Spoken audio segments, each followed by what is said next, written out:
Want to bet? You can do it at Sports Interaction, Canada Sportsbook. Football is back. Baseball playoffs happening right now. And look at that. Hockey season starts this week. You can bet pregame, live in play, or on one of the many prop bets made for Canadians by Canadians. Sports Interaction makes it easy to deposit, play, and cash out. Join now to see all that sports betting has to offer. Head to sportsinteraction.com/SDPN. That's sportsinteraction.com/SDPN. Ontario only, 18 plus. Please play responsibly. This is Agent Provocateur with Allan Walsh and Adam Wylde. Powered by Sports Interaction, Canada's Sportsbook. Welcome to another episode of Agent Provocateur. I'm Allan Walsh with Adam Wylde. How are you, Adam? Doing great. Excited for today's episode. This is it's a big get, Allan. It really is, and it's something that, when we first decided together to do this podcast, this is a story that I've always wanted to tell. Mm-hmm. And I just never really had the right person who'd be able to tell the story from the depth, with the depth that really it requires. And that person is now joining us today. I'd like to give him a little introduction for our audience. Bruce Dowbiggin is a sports broadcaster, journalist, and writer. He's worked with the Calgary Herald, the Toronto Globe and Mail, and CBC News World, receiving 2 Gemini Awards for sports broadcasting. Bruce collaborated with the late journalist Russ Conway. And we should tell some stories about Russ one day because He was a remarkable, remarkable man. He collaborated with journalist Russ Conway on some of the most impactful investigative reporting in the history of the NHL regarding former NHLPA head Allan Eagleson and his financial frauds, theft from the players, and malfeasance with regard to the players' pension plan that ultimately led to Eagleson being criminally charged and convicted of financial crimes and sentenced to prison. For those people of our generation, they may know who Allan Eagleson is, founder of the NHLPA. For those who are of a newer generation, the idea, contemplate this, everyone, that the founder and head of the NHLPA ended up in prison for stealing from the players. Bruce wrote the fantastic book, really one of my favorite books ever written on sports and hockey, Money Players, The Amazing Rise and Fall of Bob Goodnow and the NHL Players Association. Let's give a big welcome to Bruce Dowbiggin. Thanks very much, guys. It's good to be with you. It's always great to talk about the books that you've done in the past, and I think I'm up to 10 now. 10 books, but now I need help from my eldest son. He writes them with me because I'm getting to that age where I don't want to do all the work. But you're very kind, and it was a remarkable story. I mean, one of the things I say about it, and Allan, you'll remember this, is I just couldn't believe more people weren't doing the story in my business. I kept thinking I must be missing something. There must be something wrong here. Why am I the only guy doing this story? And nobody wanted to touch it. No, Bruce, they didn't. Nobody wanted to touch it because their access, the way the NHL worked back then and perhaps continues to work like this to the present day, is those that dig and report critically on anything going on is denied access and frozen out. And at the time, before social media, really access was one of the most important things a journalist had. So it took a tremendous amount of bravery on your part and courage on your part and Russ Conway's part to write the stories you were writing at the time. Yeah, well, I tell people who are younger people, if you're trying to figure out who Allan Eagleson was, just think of Bernie Madoff managing hockey players. That's basically who he was. He was a fraudster. Bernie Madoff, of course, went to jail for the rest of his life, justifiably.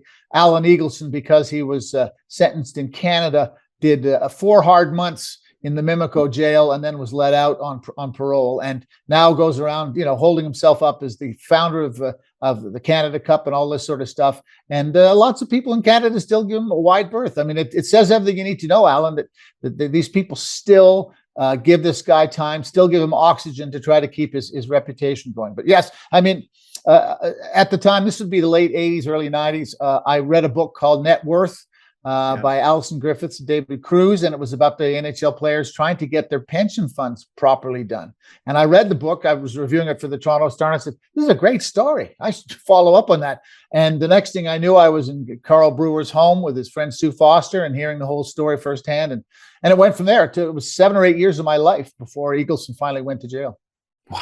Yeah. Now, your book, Money Players, you have a funny story about you and me together. Why don't you share that? Well, for authors, anytime you get a chance to see somebody reading your book who's not been forced to read your book, it's great. And so we were flying to the Bahamas, and I was sitting, I guess, maybe just one row ahead of Allan. I don't remember exactly, but he was just behind me, and the whole flight. And I didn't know he was reading my book at the time. And I stood up at the end of the flight as I was getting out. I looked back and he said, "Are you Bruce Dowbiggin?" I said, "Yeah." He said, "I'm reading your book." He held up the book, and he'd been reading the book the whole time we were on the plane. And he said, "We've got to talk. We've got to talk." And I said, "Well, absolutely." And those are the kind of flatteries that you get once in a while. And it was a good way to make a bond in a very unhockey-like place. So why don't you tell us, I think a great place to start is, who was and who is Bob Goodnow? Well, Bob Goodnow was the guy who basically changed hockey from within the NHL Players Association. You have to understand that in the first 20 years of the Players Association, when Allan Eagleson ran it, there was no culture of hockey players. Everyone was afraid of each other. Everyone resented each other. Is he making more money than me? It was all based on fear. And one of the specific things, as Allan can tell you, of course, was about salary disclosure. Yes. Whereas all the other sports had salary disclosure, Eagleson kept telling the players, "No, you don't want to tell each other what you're making. That'll lead to friction in the dressing room." He had all sorts of cockamamie stuff he told them. And hockey players, being the kind of guys they are, they went along with it. And Bob came along. And Bob was a student of Marvin Miller, who'd started the Baseball Players Association. He was, I think he followed Don Fehr back when Don Fehr actually worked for a living for the players. He doesn't anymore. And a few people like that. And Bob was the guy who came and took over the NHL Players Association when all of our stories started to hit home, and the FBI and the Justice Department announced they were looking into not only Eagleson, but the Players Association. Al went out the door and Bob Goodnow came in. Funny aside, I remember at the press conference when Al was leaving the Players Association, and all the media guys were all sitting there cooing and billing. "No, Al, you're so great." And I remember asking him, I said, you always said you were Mr. Canada. Why is it, if you were so invested in Canada, why'd you take your salary in US dollars and your pension in US dollars? And he looked at me and said, "When did you stop beating your wife?" And this is in a press conference. So that's the kind of guy he was. And he knew secrets about people. And that's why I think a lot of people were afraid. Allan hinted that, but they were afraid of him because he knew stuff. And Bobby Orr, one of the reasons that Bobby kept a low profile was because, he and Al had been close, and he knew Al could say some things about him that would embarrass Bobby. Bobby helped in the reporting of the story, but he certainly wasn't the foremost guy in terms of getting the story. In any event, Bob came in with a modern view of what a sports agency should be. And as we're going to talk about, one of his first signature moves was on the eve of the playoffs in 1991, right, Allan? 91? 92. 92, going into the 92 playoffs. The players went on strike with 10 days left in the season. And of course, the owners had grown so fat and sassy, but with Eagleson in control, that they didn't realize, of course, the players weren't paid for the playoffs. Yeah, there were bonuses and stuff, but it was chicken scratch. It was nothing. And Bob Goodnow understand that players had nothing financially to lose by walking out. And it was the first sign of impertinence from him and from the players. The owners were shocked. They solved the thing in a hurry. They got rid of John Ziegler and they brought in Gary Bettman. But Bob gave the players a sense of culture, gave them a sense of that we're all in this together. He was revolutionary for the hockey business. Yeah, he gave players confidence and a sense of self-worth. Yep. Players finally understood how much money they were making for the owners, which they never heard any of that from Eagleson. Yeah. And one interesting fact about Eagleson is throughout his reign as leader of the NHLPA, he was also an agent, running a player agency representing players. And if you were an Eagleson client, you got preferential treatment by the Players Association. And if you weren't an Eagleson client and were represented by one of his competitors, you were totally ignored. Yep. The other thing about Eagleson that people should understand is when he went around to dressing rooms to talk about the pension plan or a new collective bargaining agreement, which really they were all jokes back then, the CBAs. If anybody dared to ask a question, and it didn't matter who you were, many veteran, respected players would raise a hand and ask a question about the pension fund and the pension plan. Eagleson would scream at them in front of the dressing room, berate them, call them stupid, ask what right they have to ask a question, humiliate them to the point where Eagleson would then say any questions and nobody would dare raise their hand because they know what's coming if they do ask a question. And Allan, they also knew that Al could then go talk to his friends in management in the NHL, and that guy's career would be finished. So it wasn't just that within the Players Association you'd be in trouble. Your career might be over. I mean, poor Jim Kite. I remember Jim Kite got up in a meeting and said, why is it the Players Association is paying for the running of your law office in downtown Toronto? Why is it that we're paying for all of the parking lot and all these things there? And of course, Al just ripped him apart. Al knew some things about him. And I guess Kite had been late getting his payment in one year for his dues. And Al brought all that out and humiliated him. And the message was there. And you just didn't dare go there because that's what would happen to you. To jump in here for a second, guys, too, in terms of scale, right? Coming out of the 80s and into the early 90s, when you have the Eagleson Goodnow switchover, Allan has told me this story many times. Can you talk about the actual physical manifestation of the NHLPA, which was Allan Eagleson's office, which was located where? Yeah, it was located about 3 blocks from Maple Leaf Gardens downtown. In fact, he was just around the corner from my office at CBC. And one night I can remember going over in the dark with a tape measure and measuring the parking spots in his parking lot because he was charging for 10 parking spaces to the Players Association. And I went over one night because I knew there wasn't 10. And I measured out and I had the city's bylaws about how wide the thing had to be, the whole thing. And he had 4 parking spots and he was charging them for 10. I mean, there was no little deal. It was so small that he wouldn't bend over to pick up a nickel on the street or whatever. I mean, it gets to the point where when we finally get the information, people like Mike Gillis, who was a player at one point, a client of Eagleson's, Eagleson took his disability insurance, took part of his disability insurance when Mike's career ended. That's one of the reasons that Mike got politicized and ended up as an agent himself. Yep. Those are the kind of things that happen all the time. And to try to understand the mentality pre-Bob Goodnow, the famous story that was told me by Gretzky's agent, they were sitting with Bruce McNall after the trade was made. They're sitting around the table, and Bruce McNall is basically saying to Gretzky, right, well, we need to pay you like a superstar. This is LA. And so I'm going to pay you $3 million. And Gretz goes, well, I'm not so sure about that. We're going to have enough money to pay for other players and stuff.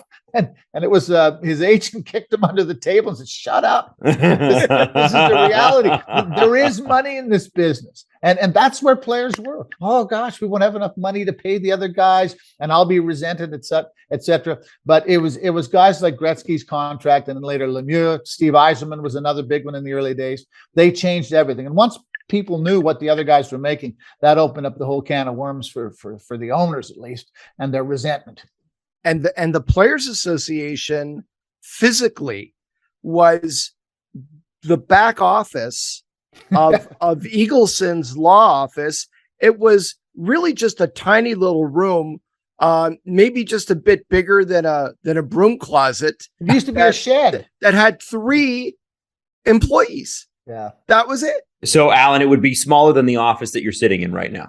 I have never physically been in that space before, but I'm led to believe by people who have been, it's been referred to me as a glorified broom closet. Oh, jeez. I was in there doing interviews in there, and yes, it was more like a shed that had been added. It was an old building. It was an old city building, and they renovated it for business purposes. And this must have been a shed that they built onto the side of it. Yeah, 3 people running the whole PA business, and Al running in and out. And he wore so many hats; it was incredible. And plus, of course, he also ran Hockey Canada. So if you wanted to play internationally for Canada, he was also the guy who could give you thumbs up or thumbs down. And he was taking from Hockey Canada. He told the players that you're participating obviously for your country, but you're doing a service for the other players, because it's increasing their pensions. When we play, the money we make is increasing their pensions. Well, come to find out that, in fact, what happened was all of the money that came from the international play, all it did was help the owners, top up the owners' contributions to the pension plan.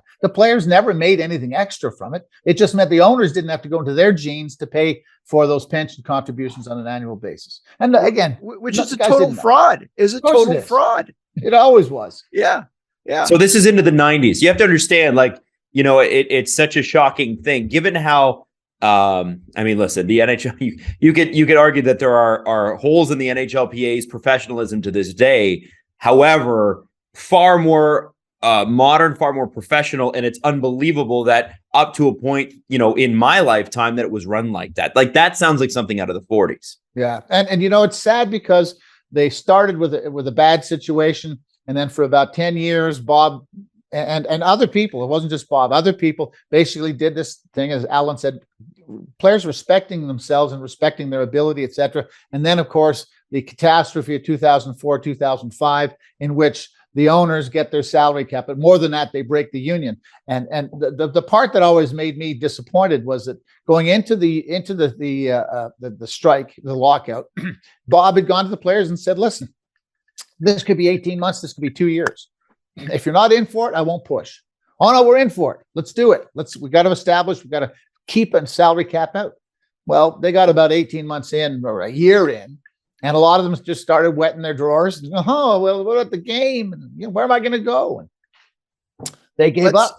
Let's set up chronologically how we get to 2004, 2005. So as you said, 1992, the only time in its history the NHLPA went on strike 10 days before the end of the regular season. And the primary issue they were striking for was the NHLPA sought the group licensing rights of players. So they wanted the players' name, image, and likenesses that they would then be able to put into the entire group of players in the league, sell those rights to for trading cards, later on video games, and generate money off of these deals to pay for their operations. Yeah. And at first the owners adamantly refused to give the Players Association those group licensing rights. And after 10 days of holding strong and united together, the owners relented and gave up those rights in exchange for playing the playoffs and extending the CBA 1 year. Okay. So the playoffs got played, and a very significant thing happened. The NHL had no commissioner at the time.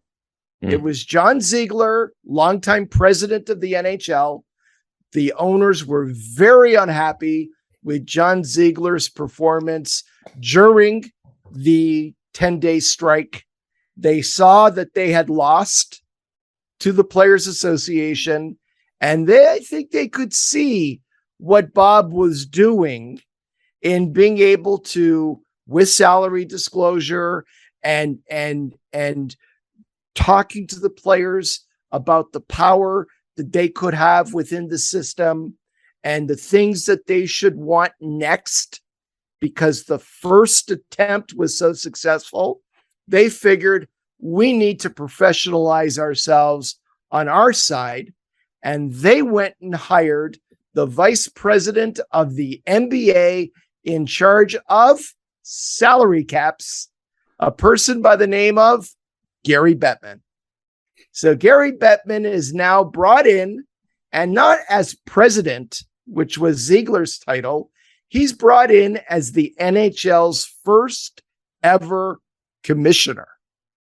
And he insisted on them calling him commissioner. That was part of the deal. That's correct. Yeah. And it was David Stern who strongly recommended Gary Bettman to Bruce McNall, the owner of the LA Kings, who at the time was also chairman of the NHL Board of Governors.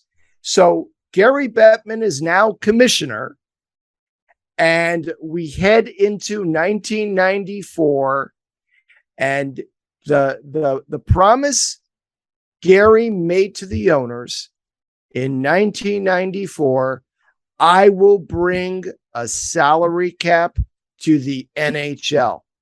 I will do that.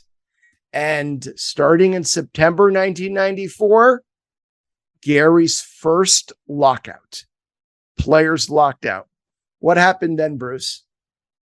Well, the whole goal, of course, was to get a salary cap, and the thing went on again. The lockout went on, and it's important to remember, as you said, there was only one strike by players. Everything else was instituted by the NHL. It was lockout. They were locked out, and the NHL players hung together pretty much through that lockout. And I believe it was February of that year, January, February of the next year, that they had a solution. And Gary did not get his salary cap. They brought in other things. They brought in all sorts of stuff about dampening veteran salaries, restricting rookies from making too much money, etc. But they didn't get it. And they were so galled by it because, of course, they shut their business down. They said to Gary, well, you told us we were going to get our salary cap, and we didn't do that. And they were really put out with it.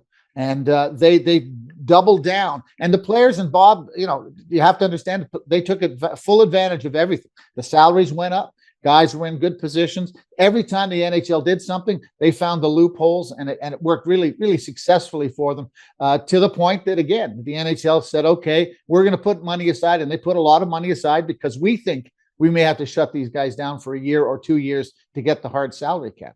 And so you had this phony war going on in the 90s in which the two sides were getting ready for the big fight, the one over the salary cap that the owners were determined they had to have. And when Bob Goodnow came to the NHLPA, the average league salary at the time was $276,000. And by 2003, the average league salary had risen to $1.83 million. Wow. Yeah. Okay. And this is under a free marketplace system. Yes, free agency originally for 3 years, unrestricted, did not exist for players under that CBA, the 94, 95 CBA, the 95 CBA. It was age 32 for 3 years. And then it was reduced a year under that agreement to age 31. Yeah. And free agency remained age 31 all the way until 2003. And I'm just going to give some context too for people that haven't heard the story. I just looked it up. So you're talking about the NHL salary rising from $275,000 to $1.83 million. So it's almost at $2 million 10 years later. In the time since the 2004-2005 lockout, and we're coming up on 20 years, the salary of the average NHL player salary has only gone up $1 million. Now, it sounds like a lot to us. $1 million is a lot of money. But when you consider that you covered $2 million or just about $1.5 million, I guess, in 10 years, and now in the last 20, only another $1 million. It's kind of interesting the effect the salary cap has had on the players and their market value. Well, there was certainly some catch up, and that's why it went so fast, because the market was completely repressed, and it allowed it. And the owners had no self discipline. Again, Allan, you remember in those days, the owners were fighting over third string left wingers who had scored 15 goals and throwing money after them. They had no idea how to attach value to players and to construct a proper payroll, and thus, lifetime guys, the 32-year-old guys were making all the money, and they weren't the people who people came to see. They wanted to see the 24, 25-year-old guys, and the NHL had them under some restraint. But yes, the salaries had been restrained, but the owners couldn't control themselves. And we started to get, and this is what all of my colleagues in the media kept talking about. Oh, well, it's a two-tier league, the rich and the haves, the rich and the not rich, the haves and the have-nots, etc. And we can't have this. Everybody's got to stay in the league, etc. And a city like Calgary that I'm in right now was under a lot of stress because we had a 62-cent dollar here. They couldn't raise money in the same way, and it looked like the Calgarys and those kind of people were going to disappear and go to bigger markets. So there were a lot of other things going on behind the scenes, and all of these lovely stories being written by the media all helped Gary with the public opinion in particular, but also to sell it to his owners. Yeah, absolutely.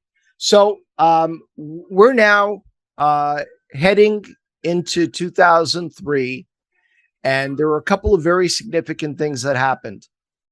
One thing that very few people have ever heard about, and it has been very lightly reported. I know that Bruce is well aware of it, is there was a secret initiative that was never publicly disclosed between Bob Goodnow and Gary Bettman in 2003 to very quietly meet together and try to figure out a new system for the NHL before the pending 2004 lockout. And it was nicknamed Project Bluefin. And there are very few people in the world who know anything about Bluefin. Yeah, it's in the book. It's in Money Players. It absolutely is in your book. Yeah. And you're one of the few people who, through your amazing reporting, was able to get somebody, I don't know who, to tell you about it. But my lips are sealed. But Bluefin comes from the name of the restaurant in Manhattan.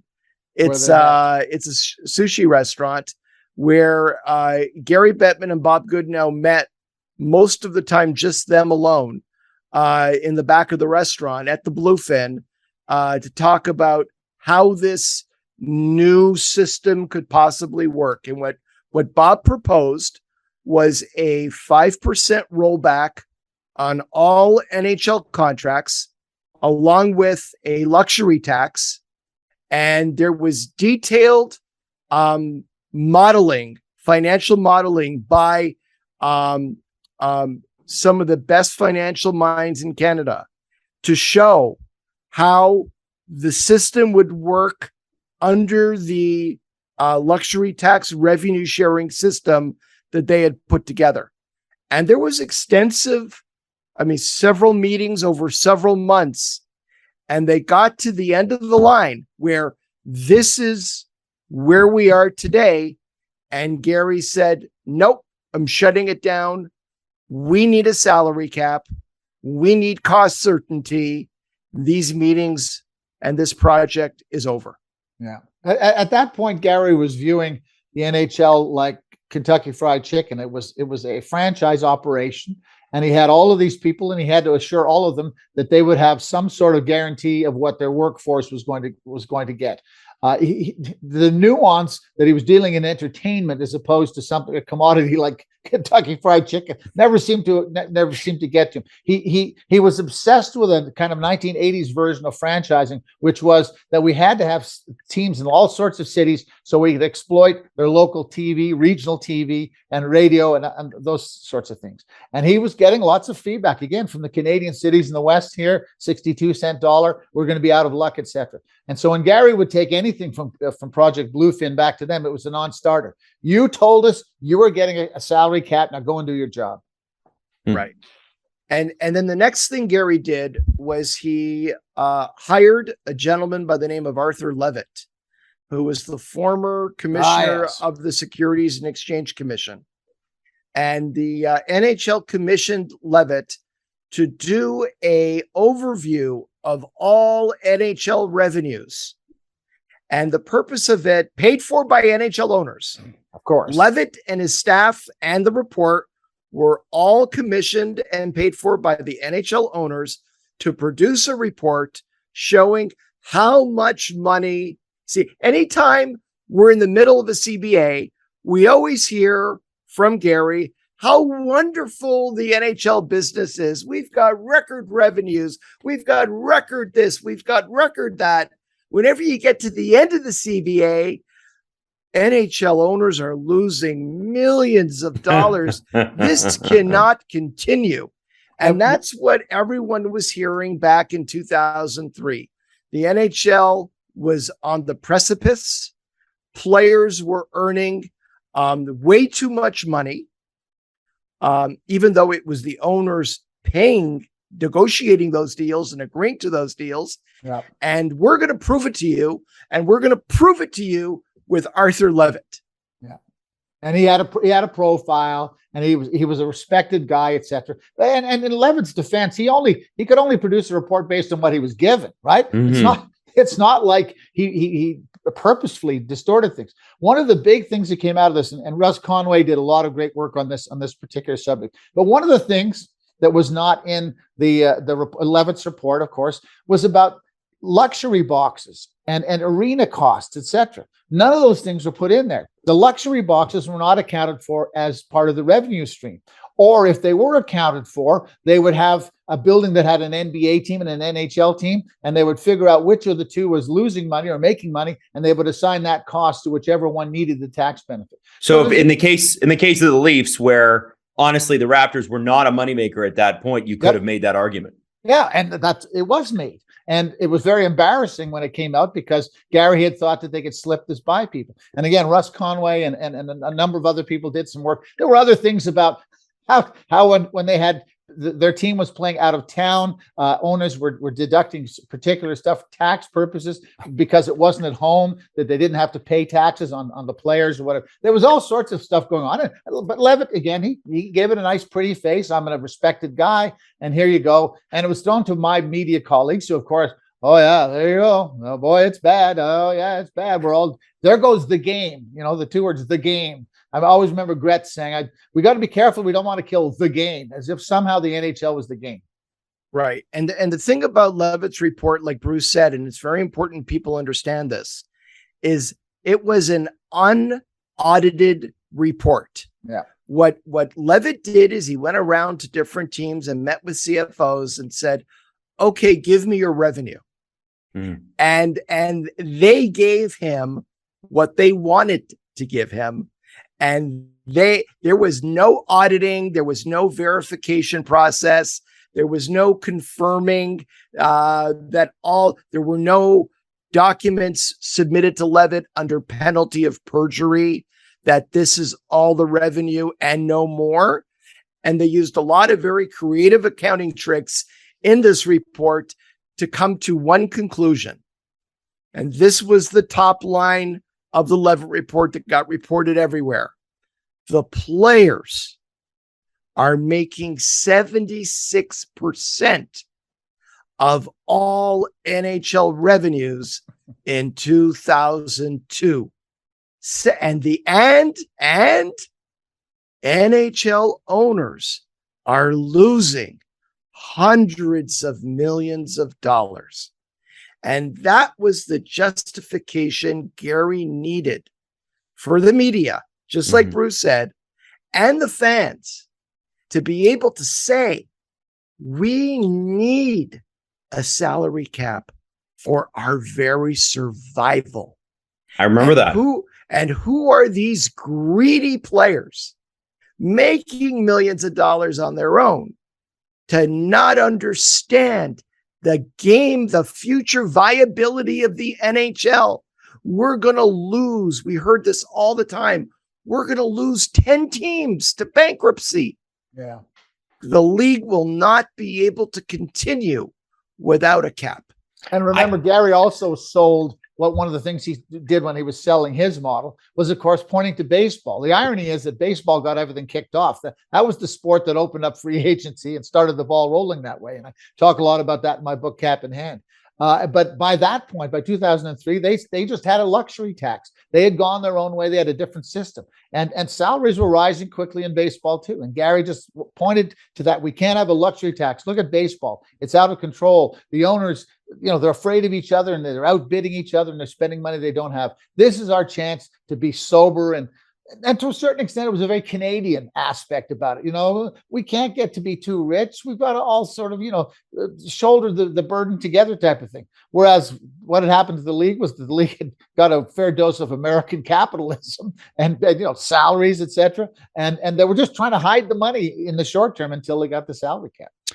I have a hard time in today's climate with the idea that billionaires, and maybe at the time, hundreds of millionaires, because there's, not all of the owners back then would have been billionaires, I don't think, but they would have been that day's equivalent of billionaires, have a hard time with the idea that the average person could accept that people who had made astounding amounts of money in their careers or had astounding family money, right? Yeah. These are people who are used to making a ton of money, who pride themselves on making a ton of money. When Keith Olbermann was on this show, he said they act sometimes like they invented money. That's how rich they are.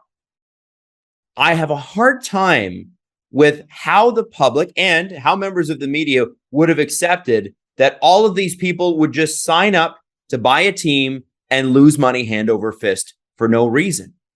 Like if you delivered that today, people would say, so you're a billionaire and you like making money and you're saying you're losing this much money, then sell the team. There was a time back in the golden era of hockey and even into the present day, but particularly back then, when the owners made out that they were running trusts on behalf of the city and the fans. We're not making any money. We're losing money here, but we're so invested in our communities. We're making sure that the Boston Bruins continue or the Chicago Blackhawks continue. So to your point, they've always had that mentality about, selling it to the public that this is just a trust. We're not here to make any money. We believe so much in our city and our home that we wanted to have an NHL franchise, et cetera. And so you got all of that stuff from them and going into the lockout. And, it was something that was hard to get across in the media because there were so many people who wanted to believe what the NHL was saying. And, my most popular line that I use all the time is that the owners, they talk like capitalists, but they act like socialists. And you know what I always found fascinating about that whole thing, Mike Ilitch owned the Detroit Tigers in Major League Baseball. So you had a franchise in a league with no cap and a luxury tax. Mm-hmm. And in the NHL, we need a cap or we're out of business. Yeah. Right. And at the time of the 2004 lockout, the Detroit Red Wings were at the top of NHL payrolls, over $80 million, mm-hmm. almost to where we are today. And you're telling me that the Ilitch family were negotiating player contracts with the Detroit Red Wings that they couldn't afford? It's a free market. So by definition, if they're signing those contracts with players, they can afford it. Mm-hmm. This was the same in all the sports, but in particular with hockey, is that you were considered a bad guy among the owners if you were out competing to win. If you were going to say, like the Ilitch family did, we will pay what it takes to win, that wasn't good news. We don't want to hear that sort of stuff. We want to hear you want to win within certain parameters, and we'll tell you what the parameters are. And it's been the same in other sports too. The same sort of mentality. Yeah. So September 15th, 2004, the lockout is declared by Gary. The doors are shut. Players. Now let's talk about one thing leading up to this. And Bruce talked about this right at the beginning of this podcast. Bob Goodnow had gone around for almost 2 years meeting with every NHL team with the players. And he told the players, who here wants a salary cap? No one raised their hand. I'm telling you guys, Gary Bettman has learned from 1994-95, where the lockout lasted half a season, and he did not have authority to cancel the year.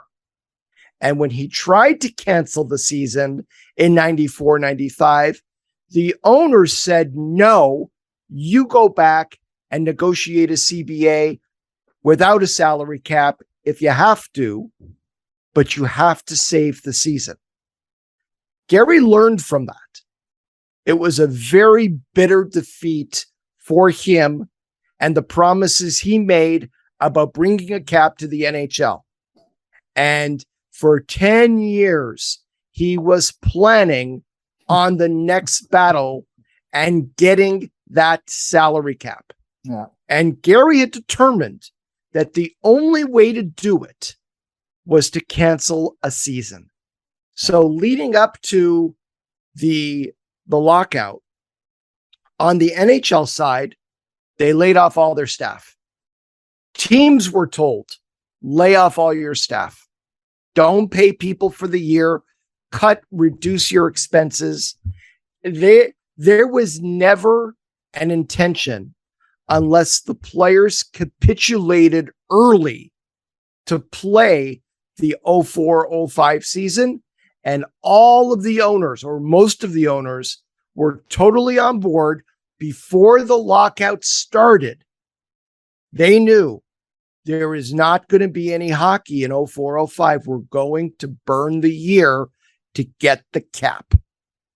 Okay. So that's a very important point to know as we're going into this. Yeah. On Bob's side, he knew this. He knew they're not going to do the same thing again. The owners are not going to go until January and throw in the towel after losing half a season. Once this lockout starts, they're in for 1 year to burn the year. But they're not in for 2 years. Mm. So Bob told the players, all the players, he told all the agents. I was there. I heard it in agent meetings. Bob said, we have to prepare for 1 season getting burned.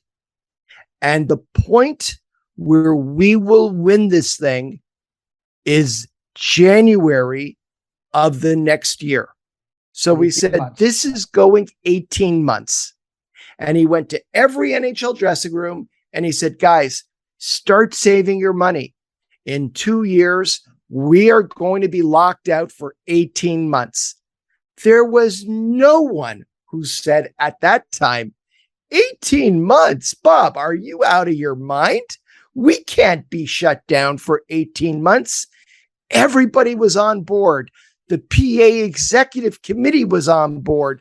The players were on board. Bob went into this lockout in 2004 with the overwhelming support of the players and the agents, because nobody wanted a salary cap and everybody knew 18 months. That was the mantra. Everywhere you went, every player you talked to, we're going to be out for 18 months. Because when you get to January of the second season and there's no deal, Gary's either got to make a deal without a cap or the NHL has to cancel its second consecutive year of no hockey, which would basically put the league into oblivion. No league has ever shut down for an entire year because of a labor dispute, but 2 years was unthinkable. Mm-hmm. And that was how the lockout started. Every player on board, 18 months. Every agent on board, 18 months. What happened next, Bruce? What happened next was time. Time went by, and players who had made this obligation to Bob started to worry. And I keep going back to it about the game, but they all went back to their hometowns, and they went back to see their mom and pop and their friends they grew up with, and they're all going, "What do you mean you're sitting here? You could be making $1 million a year. And what is it? Salary cap? Under the salary cap, you'll make this much money." And so this slow, steady drip on the players, the pressure on the players, and then pressure on a number of, I don't want to put a number on it, but a number of agents who I think found themselves overextended financially themselves, hadn't prepared properly, got themselves into some deep water. And then all of a sudden they're looking like, hey, we got to get some contracts. We got to get some money flowing here, or our agency's going to go, you know what? And they start talking to their players about, hey, listen, could you go and see your owner and talk to your owner and maybe start a back channel thing here? And can we find some other way to do this? And of course, Bob had said, don't do any of this stuff, because what do they call it? The love shack? They'll take you to the love shack. I think that's what Bob's expression was. And they'll give you the whole song and dance, etc. And eventually we had players like Jerome McGinley, Trevor Linden, and several others, notable guys, going behind the PA's back and doing a negotiation or trying to find some common ground, because they were afraid that if they even had 1 year canceled, that the game would disappear. Again, a misunderstanding. Hockey is not the NHL. The NHL is not hockey. Hockey will always be there. The teams will be there. What we're talking about is Gary Bettman's NHL. But the players didn't understand that. In spite of Bob telling them all this stuff, they didn't understand that. And so by the time we got past and we started then, of course, all the newspaper articles. Well, what's the drop dead date? And we got to do something by this. And, the clock is ticking louder and louder. Is there a compromise we can make, etc.? The owners the whole time are just sitting back because they know they're not going to do anything. But the players are honestly starting to think, well, maybe we can find something in between the two positions. And you had the pressure. And then finally, Bob, he lost control of the situation in the sense that these players said, okay, we're going to go and see if we can't make a deal. And they went, I believe it was to Buffalo, New York, or Niagara Falls, New York. Niagara Falls. But before that, in there had been no meetings and no communication and no negotiation up until the end of the first week of December. And then on December the 9th, I remember the date well, Bob Goodnow, without really consulting with the membership, he talked to the players on the executive committee, but the 700 plus players in the NHL, many of them were completely blindsided by this. Bob Goodnow made a revolutionary proposal to end the lockout in December. And what was that? Go ahead. He proposed a 24% rollback on all existing NHL contracts for the life of those deals. So if you were on a 5-year deal and you had 4 years left, or you had 6 years left, or you had 3 years left, every year remaining on your deal would be rolled back 24%. It was a revolutionary proposal that took the wind out of players when they heard it, especially since many of them heard about it for the first time in the media. Yeah. So that was a bit of a mistake. Well, I wouldn't classify it a mistake. Yeah, he was being pushed really hard. Really hard. And every day, and can't you come up with a plan B? And I remember writing a column at the time and saying, Bob's mistake is he doesn't have a plan B. He went in with plan A and that was it. And it was 18 months to 24 months. And again, people in the hockey community, the players and agents, isn't there some way we can find a middle ground, et cetera? And he, the pressure got to him. He was under a lot of stress personally. He had some things going on in his personal life that were stressing him. And I think he just needed to answer all of that stress with some sort of revolutionary. Honestly, Allan, I don't think he expected to be put out there. It was an absurd, when I saw it, was an absurd thing that he put out. And I thought he was only making it for the sake of saying, okay, I tried. Right. Right. This is such an amazing proposal. And he tried to present it. If the league says no to this, the league is operating in bad faith, because you have to remember the league exerted tremendous pressure and control over the media. And the media was almost 95% forcefully against the players.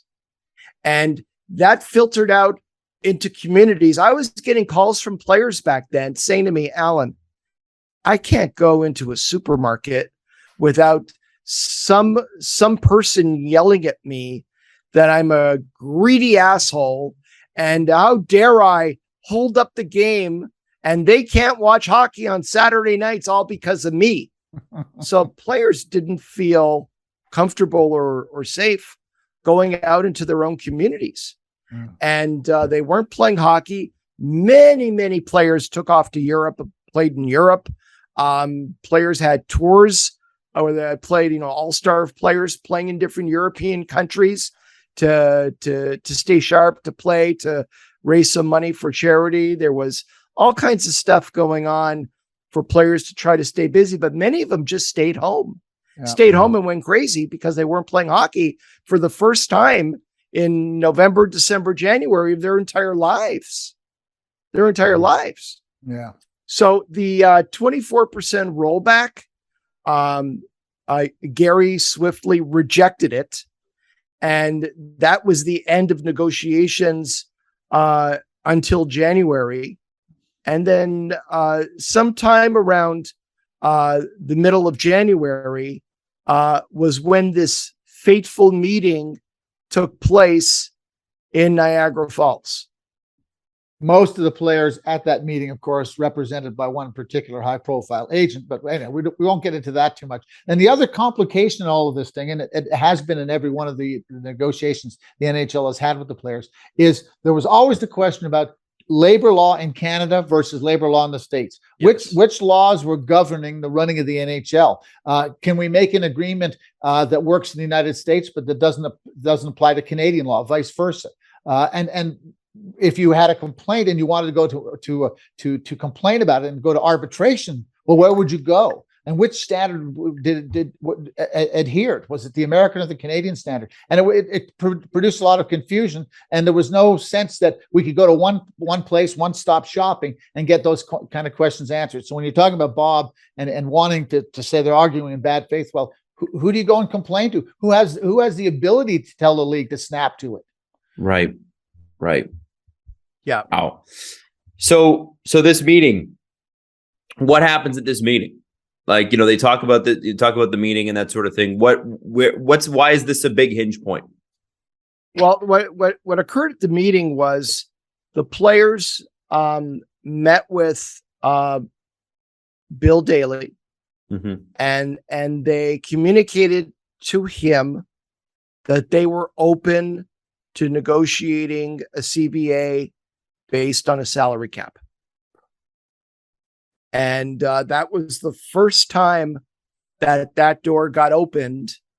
And like anyone can imagine, once that door is opened, how do you close it? And also keep in mind, the vast majority of NHL players were 18 months. We're not playing hockey for 18 months. They had no idea this meeting was going on. Right. And they had no idea that anybody representing the players, including players on the committee, were going to communicate to the other side that they would consider and work off of proposals leading to a salary cap. Now, they certainly had no guidance to go and do that. There was an assumption, but being high profile guys, that they sort of had the right to go in there and sound them out, etc. But it reminded me of all of the problems that we had back in the 90s when getting rid of Eagleson and getting a consciousness about the Players Association. And guys like Jerome McGinley, Trevor Linden, you can name a couple more yourself, Allan, who were at that meeting. They destroyed the collective consciousness of the NHL Players Association with that meeting. From that day on, the NHL knew, okay, we know how long we have to push the players so that we can get what we want. In any future negotiations, we know what the standard is. They got to 6 months in approximately. We started talking about shutting the league down or a 26 game schedule, whatever it was. We panicked them, and they will break. And Gary went back to his owners and said, we got that on our credit card for the rest of time. The players will break. And especially once Bob was not included in the negotiations, they knew they had him. It was only a matter of time till they had him. And then the irony of all that, Allan, is they all go there, cap in hand and on bended knee to Bill Daly and give up the salary cap. And then NHL says, we're canceling the season anyhow. They thought somehow, okay, we can bring it all back. They did. They're so naive. They're nice guys, but they're naive. And they didn't even get the season played. The players didn't realize that the season was there was no way that season was going to be played under any circumstances, because there was a second motive from Gary and the owners beyond just getting a salary cap. Salary cap was critically important. Cost certainty was critically important. But the other goal from the league side was rid themselves of Bob Goodnow. Yep. And they needed to get rid of Bob. And just getting a cap and letting Bob remain as leader was only was a Pyrrhic victory. It was only a half victory. They needed the whole enchilada. And that included getting rid of Bob as well. So let me just quickly run through this because it's actually pretty fascinating. On February 12th, during the lockout, the NHL, Gary Bettman, communicated to the players for the first time, we will agree to a CBA with a salary cap not linked to revenues. So every proposal from the league regarding a salary cap was always linked to defined revenues. And no one on the NHLPA side trusted that the league would actually report accurate revenues, because the Levitt Report just shows you how inaccurate and lowballed those revenues were. So how do we agree to a CBA linked to revenues when we can't trust that these revenue reports are going to be accurate? So for the first time, Gary said, okay, we'll do a hard cap with no exceptions, and it will be fixed. There will be no revenue reporting. It won't matter whether revenues are high or low or in the middle. It's a fixed cap for the life of the CBA.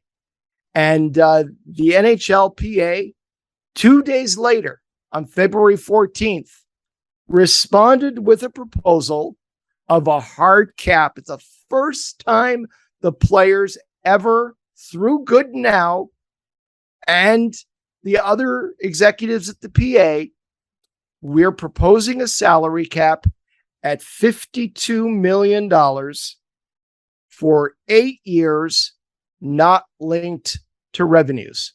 So the cap would remain flat at $52 million for 8 years.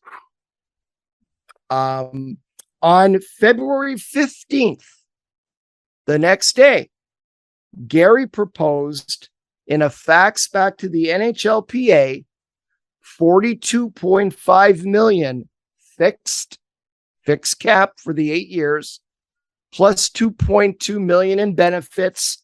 And if you don't accept it, the season is canceled.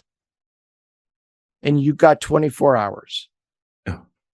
The NHLPA replied at $49 million on February the 15th in the afternoon.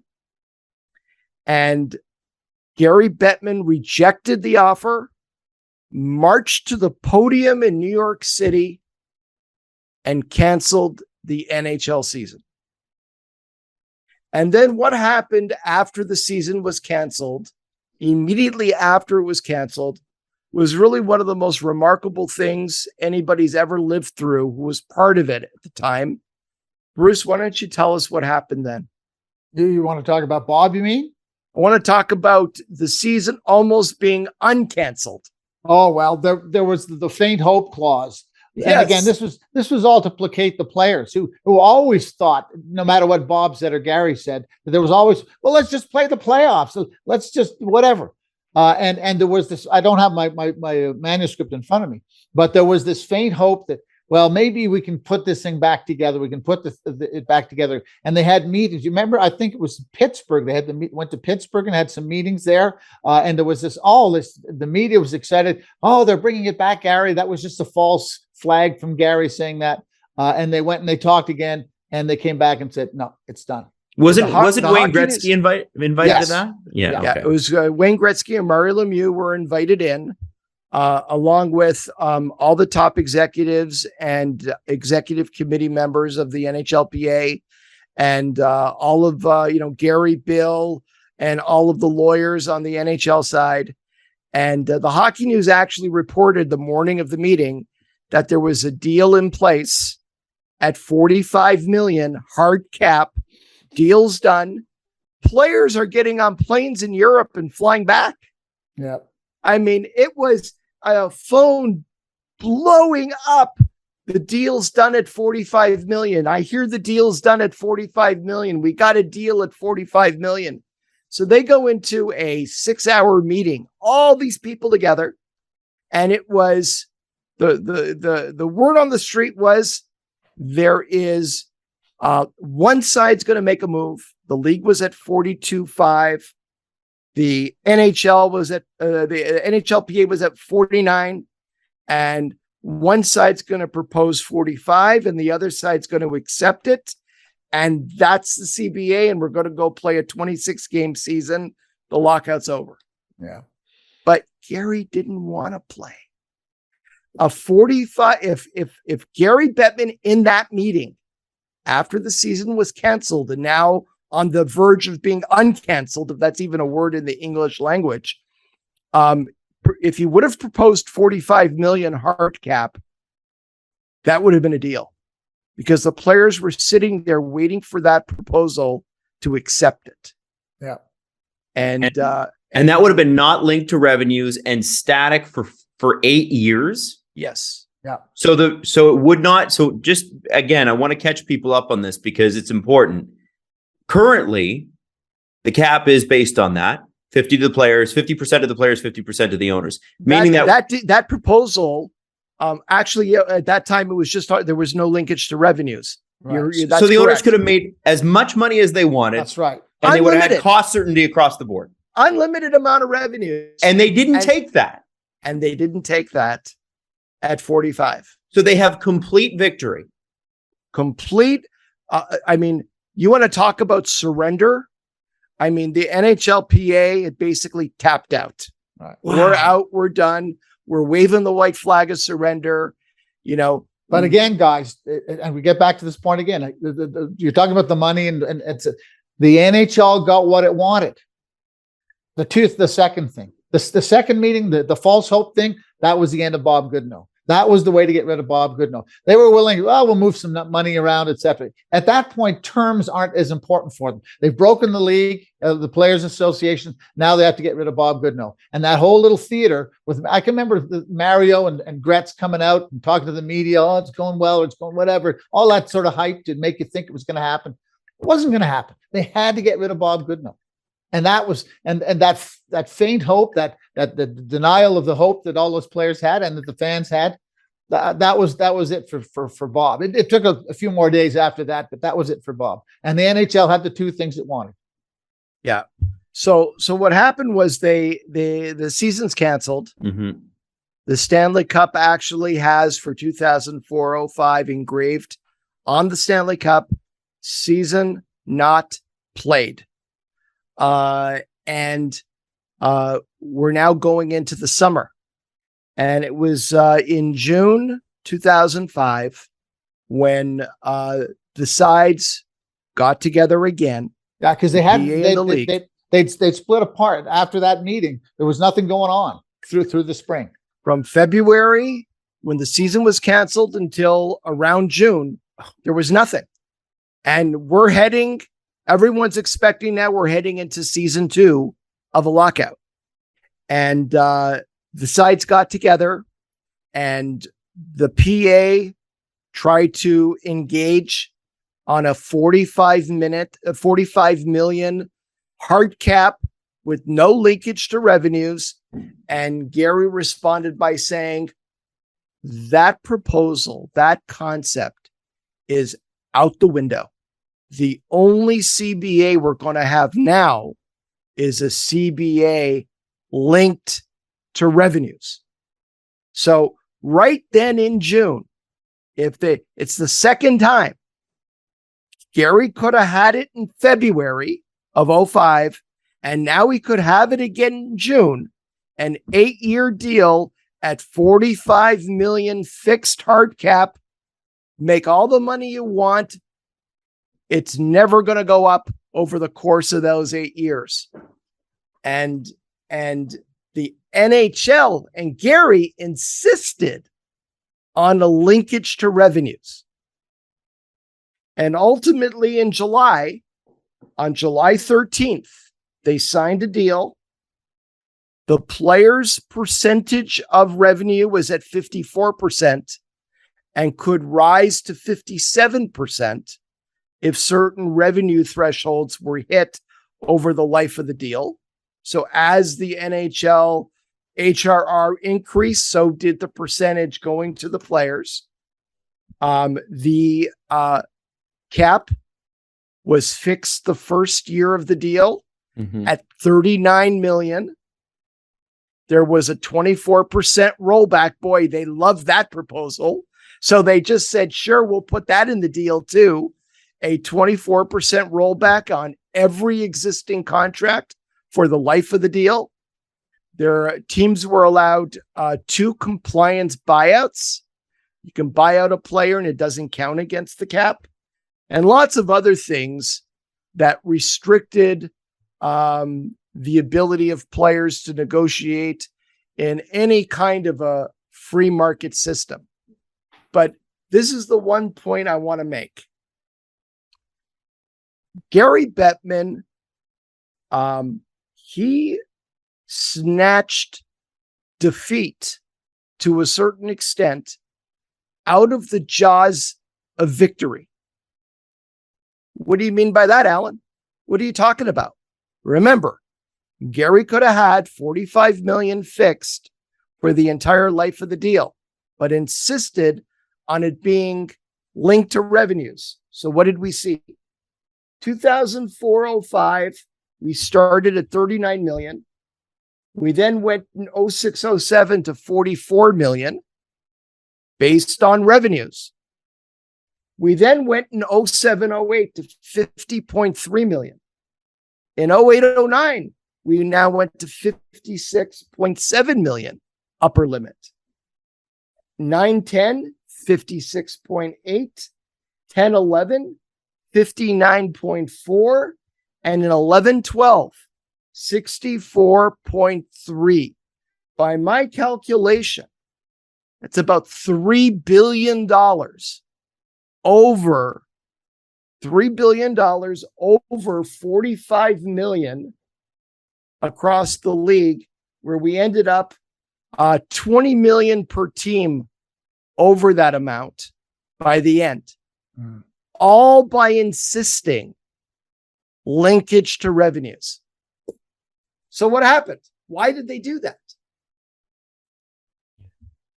I'm assuming, it's getting rid of Bob, I guess, right? Right? In my opinion, even Gary Bettman didn't realize or appreciate how much money owners were not reporting. And only when you had all of these strict, very strict Article 50 of the CBA in 2005, I mean, the detail of Article 50, where literally every dollar spent was being accounted for, every dollar of revenue generated was being accounted for. I think the people in the league were stunned at how much money the teams were really making versus kind of believing the fantasy of the Levitt Report and what was actually being reported versus what was really being generated. And so that caused the cap to jump. Yeah. And cause them to spend billions more on player salaries than what they could have had if they had taken the 45 million fixed. A couple of things here. Two things that happened in that period of time too, as well, to increase it. First of all, there was a building boom in the NHL. Everyone understood that you had to get into new rinks. There were a lot of new rinks that came on stream. The revenue streams from those buildings was all of a sudden realized by seat licenses, all sorts of new stuff that came into the league. That was important to them. And also on the broadcast side, all of a sudden we're getting new sources of revenue from broadcasting that we haven't seen before. Gary's always negotiated very poorly with the networks. He's always had the fifth or sixth best record. But the final thing is two words that I want to put out there: Proskauer Rose. Proskauer Rose is a law firm in New York, which advised the NHL through all of their lockouts, but they also have worked with all the other leagues. And I had a sense too, Allan, the Proskauer Rose was working a little bit using the NHL to try to set a template for NBA and the other leagues that they were involved in. They wanted the hard cap, and they wanted it done in a certain way. And I think Gary's hands, to a certain extent, were tied in the final details of that, because the guys at Proskauer Rose had run the whole thing, and they had the perspective of the entire sports world in it. And I think that was also another reason why they took that. But there was this, again, the hubris of the guys. They couldn't have imagined at the start that they would break them the way they did. It was like Wellington at Waterloo, and all of a sudden Napoleon turns tail and goes back and goes, "We won, really? We won everything." They were shocked. Yeah. And then 1 week after the CBA was announced, it was also announced that Bob Goodnow was stepping down. And that was the final piece of the puzzle for Gary and the owners in getting rid of Bob. Because Ted Saskin had basically made friends with the guys who had gone to the Love Shack in Niagara Falls. He became their guy at the Players Association. After they did that deal, Bob was still front guy, and they let him go to the meetings, but he wasn't the guy anymore for them. It was Ted Saskin, and of course, Bob went to his own execution. I mean, he was there at the press conference, and now he was leaving. And Ted Saskin took over. A lot of resentment within the Players Association because they felt Ted was aligned with a certain segment of the hockey population, agents and players, and other guys were being left out. And it just started a whole chain of events in the PA, which has not been resolved yet. We're here again with Don Fear going out the door. Who's coming in? Is it going to be another patsy? Is it going to be somebody who's actually going to fight for players, etc.? So that's another of the byproducts of the lockout. Yeah, PA has never been the same. I would definitely agree, Bruce, that from 2004-05, the NHLPA has never fully recovered from that. And the hope is that as we move forward, players get educated to their history of what actually has happened at the union they belong to. And I reminded of the words, those who forget history are doomed to repeat it.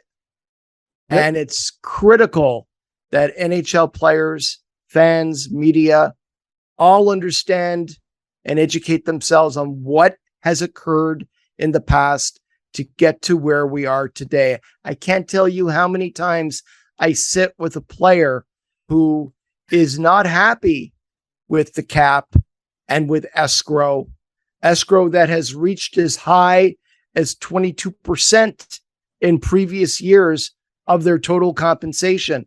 Money they negotiated that exists, that's on the face page of their NHL contract, that goes back, it's clawed back and goes back to their employer.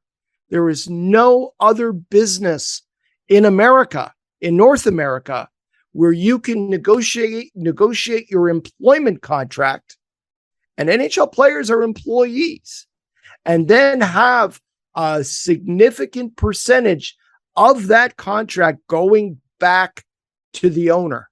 Yeah. It's unprecedented, unheard of. And we're not talking about 2 or 3 or 4%, which would be odious in and of itself at that number. What about talking about 22, 23%? It's like, if my paycheck from my employer, or anybody's, you're taking 20% off of every paycheck. You're seeing that clawed back every couple of weeks when you get paid. I don't know when NHL players get paid, if it's monthly, but I get paid every 2 weeks. Yeah, I can't imagine. Get paid every 2 weeks. This year, escrow is set at 10%. Last year it was 17 point. Last season was 17.2%. Yeah, escrow was one of the Proskauer Rose brainwaves, by the way. When I talk about Proskauer Rose and being able to create something using the NHL as a trial horse for some of those ideas, the escrow was there. Now, as far as I know, and I don't study it as closely as I used to, I don't think any of the other leagues are employing escrow with their players. No. I have a question. Because obviously over the lockout, there was over the pandemic, which felt like a lockout from life, honestly. It was a lockdown. Yeah, it was. There was a negotiation and extension done. And in that, from my rudimentary understanding, players were paid their full salaries, but then had to pay back the NHL over the next 3 years, hence why we have a flat cap. And then at the end of that, obviously we're expecting the cap to jump significantly because NHL revenues are back up to pre-pandemic levels almost immediately. In fact, last year, even though certain Canadian cities couldn't even have full arenas, they were right back to their 2019 levels. And this year expected to eclipse that with new TV deals and the fact that everybody's bums are in seats, those sorts of things.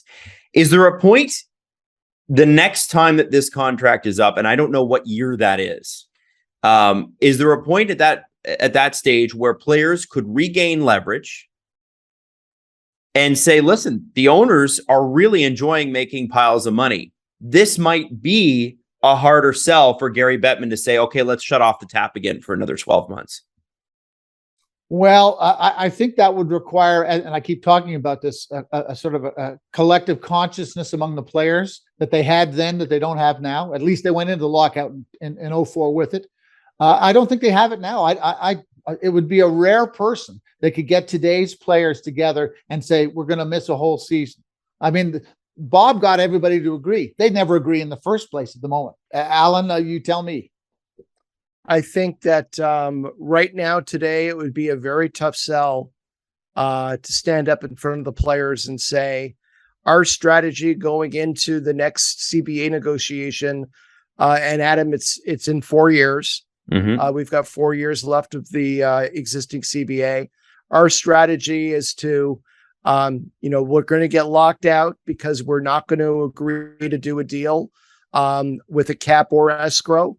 And we want to go back to the free market that existed before 2004. And that means we have to prepare for, 12 to 18 to 24 months of no hockey. I think that would be a very tough sell as it stands today. Okay. And would that be a tough sell for Gary to the owners? Or does it matter with the NHL Executive Committee where it's 8 teams that decide the fate of 32? Here's one of the other things that's different from 2004. Every owner, I believe, maybe except one, has come into the league since Gary became the commissioner. And it was very different when he came in. These are all established people. They had relationships, etc. One by one, Gary has basically, and he does favors for them. He goes to the wall. He came here to Calgary to yell at the city hall about not building buildings. He's been very good about doing that stuff. But they've all come into the league under Gary's leadership. and also with a speech from Gary about how things work in the NHL. And it would be very difficult for them at this point, I think, to have a group of owners to basically defy Gary, because many of them owe him stuff for making sure they bought the team, the terms that they bought the team on. Just look at what he did in Phoenix, how far he's gone in Phoenix. It's made no sense whatsoever, but it shows you the lengths to which he'll go to protect his business model and the way he runs the league. And every owner looks at the Phoenix thing and says, hey, he's going to do that for me. It's tough to cut that guy's throat. Okay, fair enough. Yeah. Just wondering if there was any hope at the end of the tunnel. That's all, guys. It's when you talk about it, it's bleak. It's bleak. And yes, the players make a lot of money now, and they make far more than the average person, but they are also the best at their craft in the entire world, and they put their bodies on the line. And this money is supposed to last more than just, $1 million or whatever the average salary is now, $3.196 million. That's supposed to last a lifetime. Yeah. Right. Well, maybe I'll come back sometime, Adam, and we can talk about, because my book Cap in Hand was about what happens next in all the pro sports leagues. And I think the days of 30 teams and 32 teams leagues, et cetera, between globalism and the betting industry, et cetera, we can see it in the NBA. We've seen it in the Live Golf Tour competition. I think pro sports are going to be fundamentally changed over the next 20 years. And the idea that the NHL will look the way it looks today, at least in my book, I make the position that that's not going to happen. Interesting. Yeah. And by the way, that's an amazing book that any sports fan should read. Cap in Hand. Nobody has gone there yet except Bruce. And it's a brilliant piece of journalism looking into the future, and a fascinating read. Well, thank you. You're very kind. Very kind. You got to pick up this too. This is the first book Allan told me to buy. Money Players. Yeah. Bruce wrote it. He's got mine. I got mine. Hang on, where's mine's back here somewhere? Yes. There they are. Back there. I always put them back there. I may be an author, but I'm not dumb. Well, this has been for a guy that didn't live it. It's been illuminating, gentlemen. It's been it's a little bit scary, to be honest, but also hopefully things are better in the future and things change. We hope so. Yeah, listen. Again, the NHL isn't hockey. Hockey is something that belongs to the people, and it will always be there. And the NHL has to understand that. I mean, they can't. They tried pushing it as far as they could, and they were at a point where a rival league or something could have sprung up and put them out of business, and that didn't happen. But that might be the only alternative here to the way the NHL runs its business. I don't know. Yeah. Awesome. Bruce, thank you so much for your time. You've been incredibly generous. Thank you. This has been something that I've had in my mind, wanting to tell this story and connecting with you, and to have you tell it with me and Adam is truly a privilege. Well, thank you very much, and enjoy watching the opener for the Calgary Flames when you get there. You got it. I guess Bruce has just broken some news. I'm going to be heading up to Calgary for Jonathan Huberdeau's first game with the Calgary Flames. Well, we're looking forward to seeing him. This has been Agent Provocateur with Allan Walsh and Adam Wylde. Powered by Sports Interaction, Canada's sportsbook. Follow Allan Walsh on Twitter @WalshA. Subscribe wherever you get your podcasts by searching Agent Provocateur and hitting the subscribe button. YouTube.com/SDPN.